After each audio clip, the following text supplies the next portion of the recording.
नमस्कार दोस्तों, आप सभी का स्वागत है एग्ज़ाम फर्स्ट चैनल पर। साथियों, आज से हम लोग जो है कि जूनियर असिस्टेंट 3284 के लिए 1 फरवरी 2026 को जो एग्ज़ाम प्रस्तावित है, उस परीक्षा की जो मुख्य परीक्षा है उसके लिए हम लोग प्रैक्टिस सेट देखेंगे। यहाँ पर टोटल एग्ज़ाम फर्स्ट चैनल पर 15 प्रैक्टिस सेट अपलोड किया जाएगा, जिसमें 100 प्रश्न लेटेस्ट जो पैटर्न है उसके अकॉर्डिंग आपको तैयार करवाया जाएगा। और निसंदेह साथियों, यह आपके लिए बहुत ही फायदेमंद सिद्ध होगा। जैसा कि आपने देखा एग्ज़ाम फर्स्ट चैनल से फॉरेस्ट गार्ड का जो एग्ज़ाम हुआ था वहाँ पर 15 सेट प्रैक्टिस सेट करवाया गया था। सभी साथियों का बहुत ही अच्छा रिस्पांस रहा था और सभी साथियों ने बहुत प्यार दिया था। तो साथियों, उसी की तरह से आपको जूनियर असिस्टेंट 3284 के लिए आपको पूरा 15 प्रैक्टिस सेट जो है आपको यहाँ पर हल करवाया जाएगा। तो जितने भी नए साथी हैं एग्ज़ाम फर्स्ट चैनल से जुड़ रहे हैं, वो जो एग्ज़ाम फर्स्ट चैनल को प्लीज़ दोस्तों सब्सक्राइब कर लें। और जो पुराने साथी हैं वह जो है पूरा वीडियो को शुरू से अंत तक देखेंगे, स्किप नहीं करेंगे, तभी जो है उनको इस वीडियो से फ़ायदा मिलेगा। तो आइए साथियों, आज से शुरुआत करते हैं। आज पहला जो प्रैक्टिस सेट है वहाँ उसमें हम पूरा सिलेबस के अकॉर्डिंग 5 विकल्प जो यूपी ट्रिपल एससी ने बदलाव किया है उसके अकॉर्डिंग आपको यहाँ पर तैयारी करवाई जाएगी। तो आइए साथियों शुरुआत करते हैं। तो यहाँ पर पहला प्रश्न हम देखेंगे। यहाँ पर पहले जो 30 प्रश्न होंगे वह हिंदी से होंगे। तो पहला प्रश्न हम देखेंगे कि निम्नलिखित में अंत अस्त व्यंजन कौन से हैं। यहाँ पर 5 विकल्प दिया गया है, तो यहाँ पर आपको बताना है। तो पहले प्रश्न का जो उत्तर है वह य, र, ल और वह जो है अंत अस्त व्यंजन कहलाते हैं। निम्नलिखित में से कौन सा दीर्घ स्वर है। तो इस प्रश्न का जो सही उत्तर है वह जो है विकल्प ए, यानी कि आ जो है वह दीर्घ स्वर है, बाकी छोटा ऊ, ए और ओ जो है यह दीर्घ स्वर नहीं है। अगले प्रश्न की तरफ बढ़ेंगे कि कोष्टक में दिए गए विराम चिन्ह का नाम क्या है। तो इस जो साइन है इसका नाम हमको बताना है। तो इस प्रश्न का जो सही उत्तर है वह विकल्प डी, यानी कि अर्ध विराम का यह साइन है। प्रश्न नंबर 4 देखेंगे कि प्रदुमन शब्द की शुद्ध वर्तनी है। तो इस प्रश्न का जो सही उत्तर है वह विकल्प ए, यानी कि प्रद्युम्न जो है यह शुद्ध वर्तनी है। निम्नलिखित में से किस शब्द की वर्तनी सही है। तो इस प्रश्न का जो सही उत्तर है वह विकल्प सी, यानी कि कौतूहल जो लिखा है इसकी वर्तनी सही है, बाकी खलिहान, कार्तिक, गिरजा यह जो है अशुद्ध वर्तनी लिखा गया है।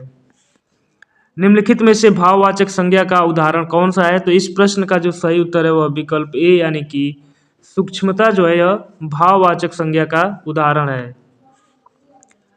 निम्नलिखित में से किस विकल्प में शुद्ध वाक्य है। तो इस प्रश्न का जो सही उत्तर है वह जो है विकल्प डी, यानी कि रमा ने अपने भाई से पुस्तक पढ़ने को कहा, यह शुद्ध वाक्य है। बाकी महादेवी छायावादी कवयित्री हैं, जब भी आप आओ मुझे मिलें, आपका दर्शन पाकर मैं धन्य हो गया, यह सभी जो है अशुद्ध वाक्य लिखा गया है।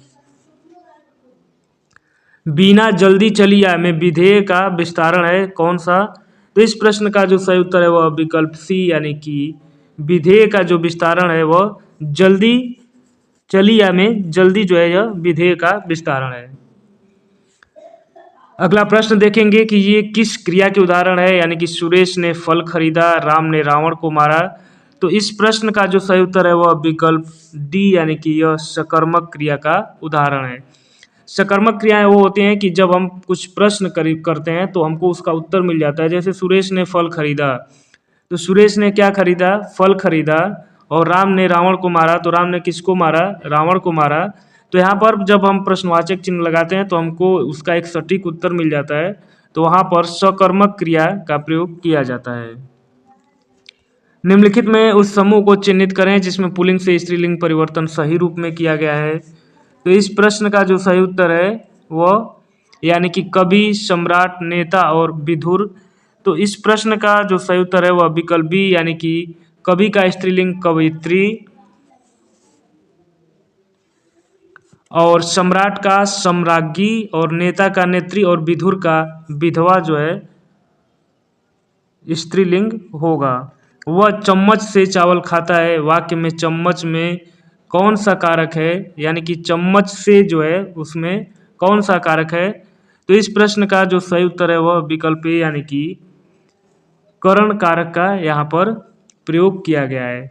तो से का प्रयोग दो तरीके से होता है, एक करण कारक में और एक जो है से का प्रयोग अपादान कारक में, यानी कि अलग होने के अर्थ में वहाँ पर अपादान कारक होता है। जैसे पेड़ से पत्ते गिरते हैं तो वहाँ पर पेड़ और पत्ते के बीच में अलगाव हो जाता है, तो वहाँ पर अपादान कारक होता है। लेकिन जब से का प्रयोग किसी साधन के रूप में किया जाता है, यानी वो माध्यम होता है, तो वहाँ पर करण कारक का प्रयोग किया जाता है। निम्नलिखित में से कौन सा तत्सम शब्द है। तो इस प्रश्न का जो सही उत्तर है वह विकल्प सी यानी कि कुक्कुर जो है यह तत्सम शब्द है। बाकी कंगन, कचहरी, कछुआ यह जो है तद्भव शब्द हैं। निम्नलिखित प्रश्नों में चार विकल्पों में से उस सही विकल्प का चयन करें जो रेखांकित शब्द के लिए उचित विकल्प है, यानी कि बूढ़े माता पिता का एकमात्र सहारा उनका बेटा ही था। तो इस प्रश्न का जो सही उत्तर है वह विकल्प बी यानी कि सहारा को हम अवलंब भी कहते हैं। राखनहार शब्द में निम्नलिखित में से कौन से प्रकार का प्रत्यय है। तो इस प्रश्न का जो सही उत्तर है वह विकल्प बी यानी कि कृदंत प्रत्यय यहाँ पर राखनहार में लगा हुआ है। अस्थावर का विलोम शब्द है, तो इस प्रश्न का जो सही उत्तर है वह विकल्प ई यानी कि उपयुक्त में से कोई नहीं, यानी कि अस्थावर का विलोम शब्द जो है वह जंगम होता है। इनमें से आगार शब्द का पर्यायवाची शब्द कौन सा नहीं है, यानी कि घर, घाम, भवन और आवास। तो यहाँ पर देख सकते हैं कि जो इस प्रश्न का विकल्प बी यानी कि आगार का पर्यायवाची घाम नहीं होता बल्कि धाम होता है। धाम मतलब घर होता है, और घाम तो एक तद्भव शब्द है, जैसे धूप को घाम बोला जाता है। बाकी घर, भवन, आवास और धाम जो है यह आगार का पर्यायवाची शब्द होगा। इति और इति का सही अर्थ भेद है। तो इस प्रश्न का जो सही उत्तर है वह विकल्प बी यानी कि पहले वाले इति का अर्थ समाप्ति, और जिसमें बड़ी ई लगा है, बड़ी ई यानी कि इति, इसका अर्थ जो है विघ्न होगा। किस विकल्प में शब्द युग्म का अर्थ भेद सही नहीं है। तो इस प्रश्न का जो सही उत्तर है वह विकल्प बी यानी कि अवलंब का अर्थ अविलंब नहीं होगा और सहारा का अर्थ विलंब नहीं होगा। बाकी अनिल, अनल, हवा और अनल माने आग, इस तरह से आवरण, आभरण और ढकना, आभूषण, अपेक्षा, उपेक्षा और इच्छा और लापरवाही। तो इस प्रश्न का जो सही उत्तर है वह विकल्प बी है। किसी व्यक्ति या सिद्धांत का समर्थन करने वाला अनेक पद के लिए एक शब्द है। तो इस प्रश्न का जो सही अर्थ है वह विकल्प बी यानी कि उसे हम अनुयायी कहते हैं। सद्भावना का संधि विच्छेद क्या होगा। तो इस प्रश्न का जो सही उत्तर है वह विकल्प बी यानी कि सत धन भावना। निम्नलिखित में से कौन सा समास नाम सही है, यानी कि सज्जन अव्ययी भाव समास है, अष्टाध्यायी यानी कि द्वंद्व समास है, यथामति कर्मधारय समास है और शरणागत जो है तत्पुरुष समास है। तो इस प्रश्न का जो सही उत्तर है वह विकल्प डी यानी कि शरणागत में तत्पुरुष समास है। निम्नलिखित विकल्प में से कौन सा वाक्य मिश्रित वाक्य का उदाहरण है।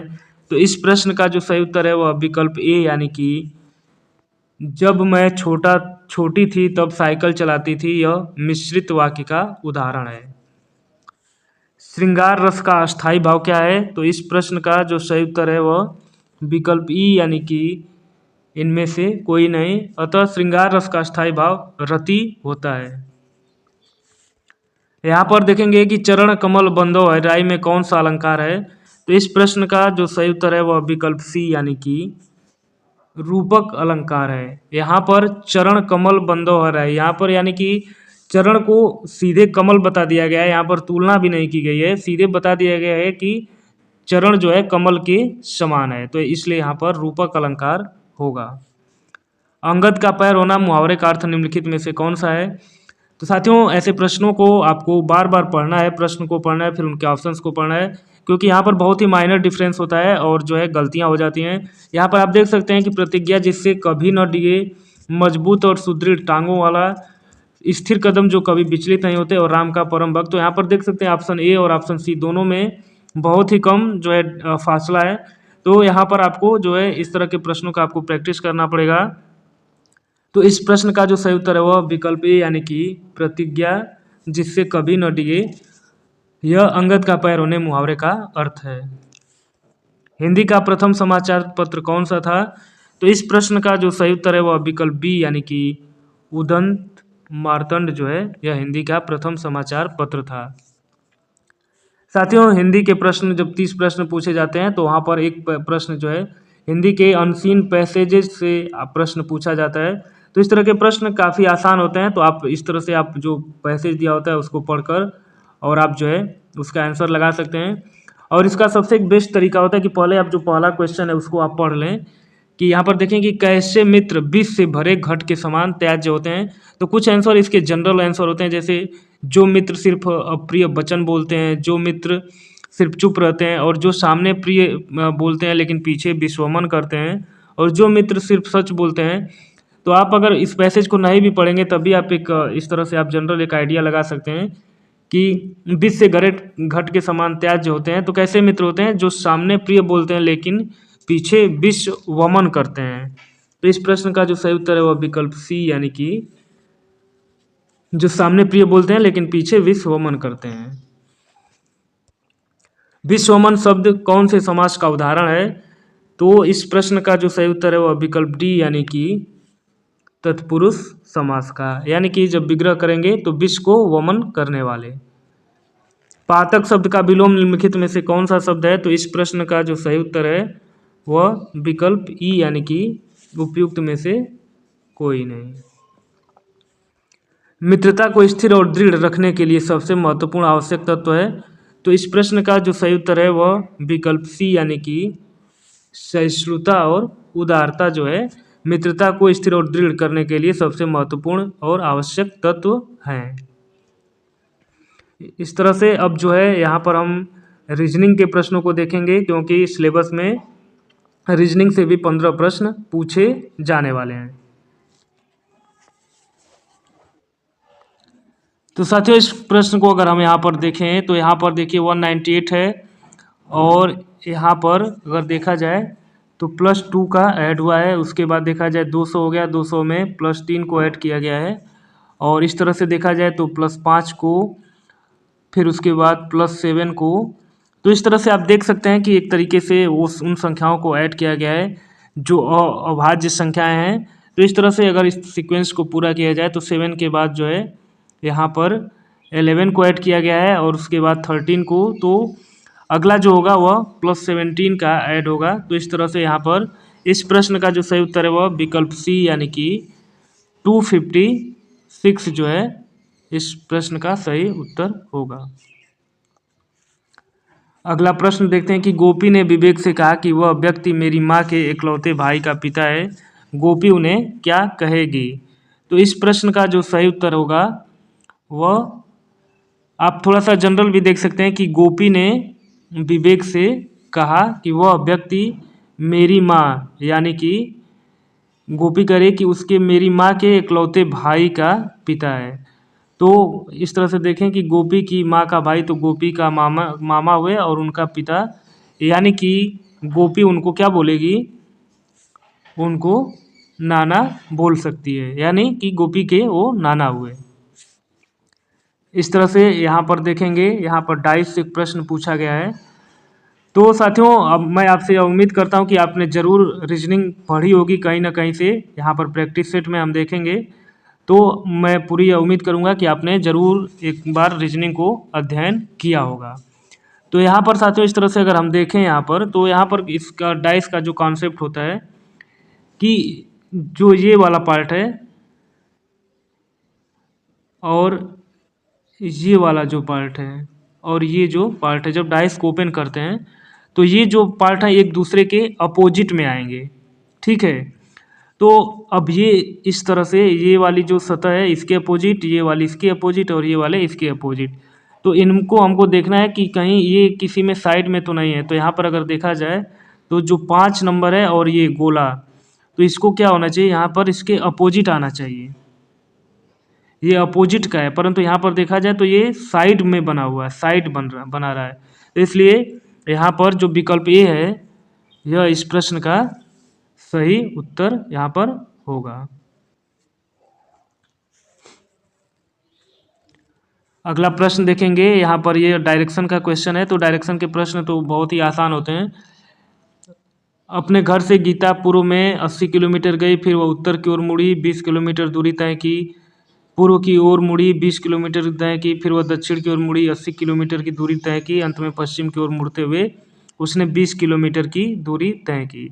तो साथियों, अगर आप लोग बोलें तो जितने भी रीजनिंग के प्रश्न हैं उन रीजनिंग के प्रश्नों को मैं एक साथ जो है एक अलग जो है वहाँ पर प्लेलिस्ट बनाकर मैं पूरी रीजनिंग आपकी, अगर आप दोस्त कमेंट करेंगे तो जितने चैप्टर वाइज हैं उन प्रश्नों को लेकर के मैं आपको रीजनिंग के लिए एग्जाम फर्स्ट चैनल पर एक अलग से प्लेलिस्ट बना दूंगा और आपकी तैयारी करवा दूंगा।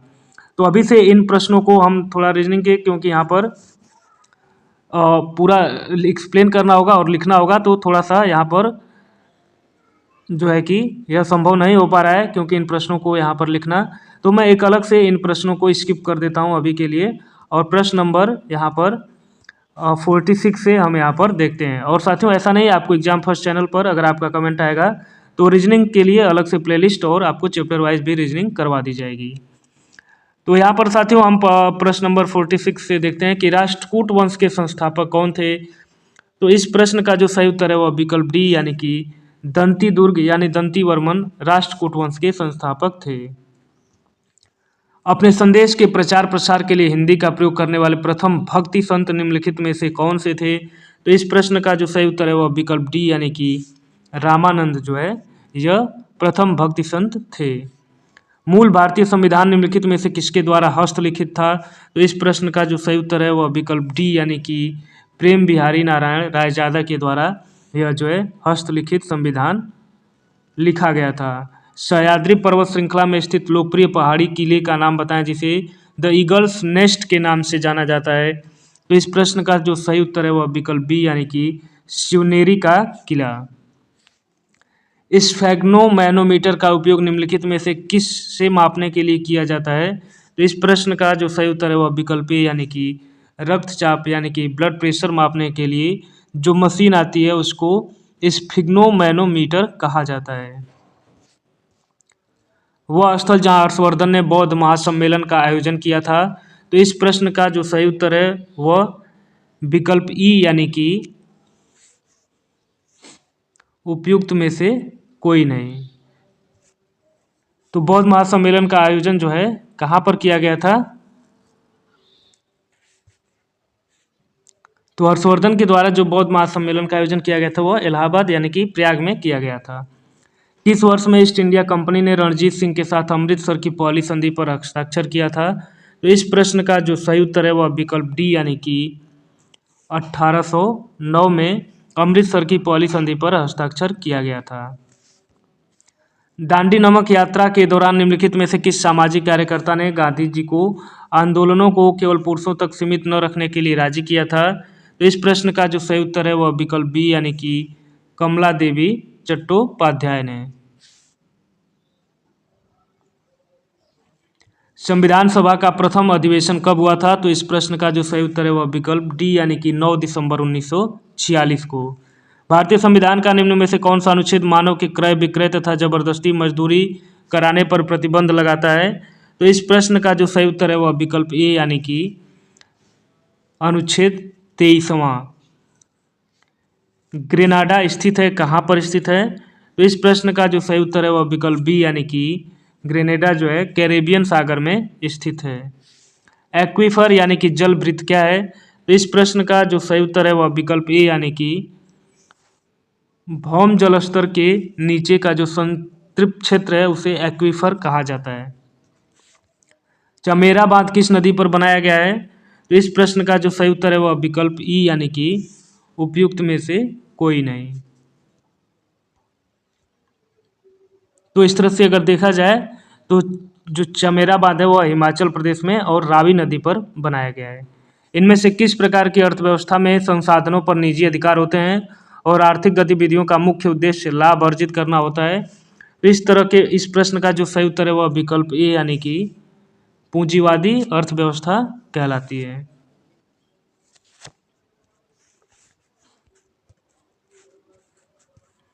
पादप कोशिका भित्ति निम्नलिखित में से किससे बनी होती है? तो इस प्रश्न का जो सही उत्तर है वह विकल्प बी यानी कि सेलुलोज की बनी होती है। एस्चेरिचिया कोलाई जीवाणु मुख्य रूप से पाया जाता है, कहाँ पर पाया जाता है? तो इस प्रश्न का जो सही उत्तर है वह विकल्प ए यानी कि मानव आंत यानी कि ह्यूमन इंस्टेंटाइन में यह पाया जाता है। UNFCCC का अर्थ निम्नलिखित में से क्या है? तो इस प्रश्न का जो सही उत्तर है वह विकल्प बी यानी कि United Nations framework convention on climate change. हाल ही में ड्यूमा बोको किस देश के 6वें राष्ट्रपति चुने गए थे? तो इस प्रश्न का जो सही उत्तर है वह विकल्प सी यानी कि बोत्सवाना के चुने गए थे। निम्नलिखित में से किस राज्य ने नवंबर 2024 दीपम योजना के दूसरे चरण की शुरुआत की थी, जिसके तहत पात्र परिवारों को मुफ्त गैस सिलेंडर दिए जाते हैं? तो इस प्रश्न का जो सही उत्तर है वह विकल्प डी यानी कि आंध्र प्रदेश में यह योजना शुरू की गई थी। चीन की बेल्ट एंड रोड इनिशिएटिव यानी कि BRI में शामिल होने से इनकार करने वाला दूसरा ब्रिक्स देश कौन सा है? तो इस प्रश्न का जो सही उत्तर है वह विकल्प ए यानी कि ब्राज़ील जो है इनकार करने वाला ब्रिक्स का दूसरा देश है। अब साथियों कंप्यूटर के 15 प्रश्न यहाँ से देखेंगे कि कंप्यूटर के संबंध में निम्नलिखित में से कौन सा कथन गलत है? तो इस प्रश्न का जो सही उत्तर है वह विकल्प डी यानी कि यह अप्रतिबंधित ढंग से अपनी सूचना तक पहुँचता है। निम्नलिखित प्रोग्राम जिसके कारण कंप्यूटर वांछित तरीके से कार्य करता है कहलाता है? तो इस प्रश्न का जो सही उत्तर है वह विकल्प सी यानी कि सॉफ्टवेयर कहलाता है। कंप्यूटर पर लॉगिन नाम और पासवर्ड के सत्यापन को किस रूप में जाना जाता है? तो इस प्रश्न का जो सही उत्तर है वह विकल्प ए यानी कि उसे ऑथेंटिकेशन यानी कि प्रमाणीकरण के नाम से जाना जाता है। इंसर्शन पॉइंट को माइक्रोसॉफ्ट वर्ड डॉक्यूमेंट की शुरुआत में ले जाने के लिए किस कीबोर्ड शॉर्टकट की का उपयोग किया जाता है? तो इस प्रश्न का जो सही उत्तर है वह विकल्प ई यानी कि उपयुक्त में से कोई नहीं।